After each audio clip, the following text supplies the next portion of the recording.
Maraming natutuwa sa Don Bell dahil malaking inspirasyon sila sa mga kabataan ngayon. May isang fan pa nga na habang na-inspire sa Don Bell ay ginawa niya pa ng thesis. Sabi nga niya, I would say thank you Bell and Donnie for being my motivation and a constant source of my inspiration. Always here no matter what. At dagdag pa ng isang fans, I remember it was 2022 when we found out that we will have a title proposal. It's a long story kasi almost 3 years itong thesis namin. We have to prepare 3 titles dahil 3 kaming magkakasama sa isang group.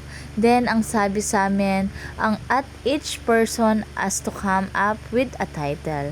Actually, wala akong maisip na title kasi sabi sa amin ay yung hindi common at dapat bagong idea and connect sa course namin which is FM. And as a fangirling need ng motivation, pinagpalit na ay connect ang title sa Don Bell. At unique nga ang kanyang title, sabi ay fangirling mode, financial gouge in, at lahat daw ng kanilang panelists ay nagulat at talagang curious na curious sila dahil alam talaga niya na magigisa siya. O diba nakaka-proud ang Don Bell, pati sa pag-aaral ay umaabot sila. Dahil ganun din ang dalawa ay kahit artista ay priority nila ang kanilang pag-aaral.